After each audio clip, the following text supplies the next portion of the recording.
MS word के home tab के अंदर हमने पढ़ा था कि अगर हमें कोई टेक्स्ट या कोई नेम या कोई भी अल्फ़ाबेट हमें अगर अपर केस में लेके जाना है लोअर केस से, या अपर केस से लोअर केस में लेकर आना है, तो वहाँ पे हमारे पास एक ऑप्शन अवेलेबल था होम के टैब के अंदर। लेकिन एक्सेल के अंदर हमारे पास वो ऑप्शन अवेलेबल नहीं है। लेकिन अगर हमें एक्सेल के अंदर कोई नेम या कोई भी अल्फ़ाबेट अब लोअर से अपर केस में लेके जाना है या अपर से लोअर केस में लेकर आना है, तो वो हम कैसे लेकर आएंगे? अगर मिसाल के तौर पे हमारे पास थाउजेंड्स ऑफ स्टूडेंट्स हैं, तो सबको जाके मैं एडिट तो करूंगा नहीं, तो कुछ ना कुछ तो ऑप्शन यहाँ पे भी हमारे पास अवेलेबल होगा। तो उसके लिए हमारे पास यहाँ पे फॉर्मूला होता है अपर एंड लोअर केस का।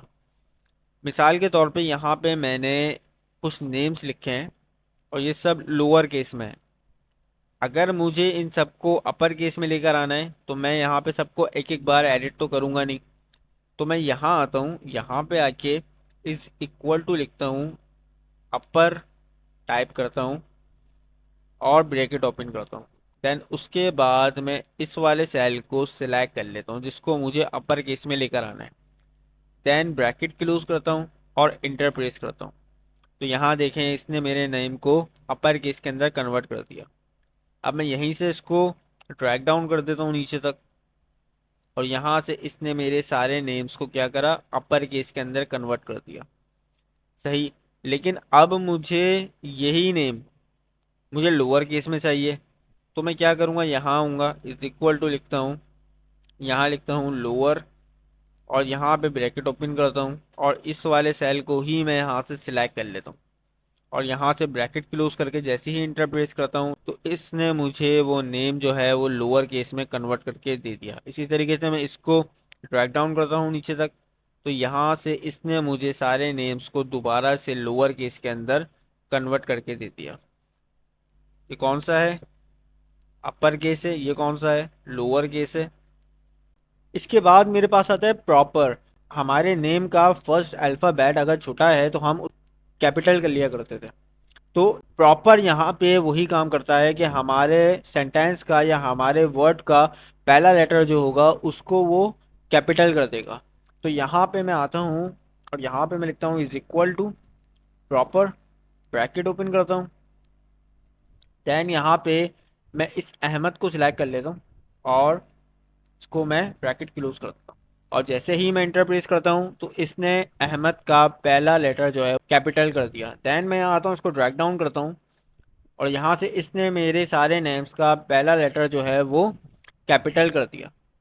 ठीक है। इसके बाद मेरे पास यहाँ पर आता है कॉन्कैटिनेट का फंक्शन। तो अब ये क्या काम करता है, यहाँ पर ये दो सेल्स को या दो नेम्स को मर्ज करके लिखता है, या दो से ज़्यादा सेल्स को या दो से ज़्यादा नेम्स को मर्ज करके आपस में एक साथ जोड़ के लिख देगा। मिसाल के तौर पे मैं यहाँ लिखता हूँ इज इक्वल टू, फॉर्मूला लगाता हूँ यहाँ पे कॉन्कैटिनेट का। यहाँ पे मैं एक इस सेल को सिलेक्ट कर लेता हूँ, दूसरा मैं यहाँ पे इस सेल को सिलेक्ट कर लेता हूँ, और यहाँ पे मैंने इस सेल के अंदर क्या करा है, यहाँ पे मैंने D8 के अंदर अहमद दे दिया और यहाँ पर मैंने D9 के अंदर इसको वकार दे दिया। और जैसे ही मैं इसको इंटर प्रेस करता हूँ, तो यहाँ देखें इसने अहमद और वकार को मर्ज करके दे दिया आपस में, first name and last name. तो इसके बीच में जो है वो यहाँ पे गैप नहीं है। तो अगर मुझे यहाँ पे गैप चाहिए, तो मैं यहाँ आता हूँ कॉमे के बाद अपने, और यहाँ पे मैं इन्वर्टेड कॉमास ओपन कर देता हूँ, ब्लैंक, उसमें कुछ नहीं लिखता, खाली ब्लैंक उसको मैं ओपन कर देता हूँ। मैंने आपको बताया था इन्वर्टेड कॉमास में कौन सी वैल्यूज आती हैं, स्ट्रिंग वैल्यूज आती हैं। जब भी हम स्ट्रिंग वैल्यूज लिखना चाहते हैं तो हम हमेशा इन्वर्टेड कॉमास में लिखते हैं। तो यहाँ पे ये क्या काम कर रहा है, ये अब जज कर रहा है कि यहाँ पे कोई स्ट्रिंग वैल्यू है, लेकिन हमने यहाँ तो इसको कुछ भी नहीं लिखा, तो यहाँ पे वो एक स्पेस दे देगा। तो यहाँ पे मैं इसको कॉमा भी दे देता हूँ, और जैसे ही मैं अब इंटर प्रेस करता हूँ, तो यहाँ पे देखें इसने अहमद और वकार के अंदर स्पेस यहाँ पे दे दिया। तो ये था हमारा upper lower case proper and concatenate का फंक्शन। सही है। तो उम्मीद करता हूँ कि आपको ये समझ में आया होगा, बहुत ईजी था।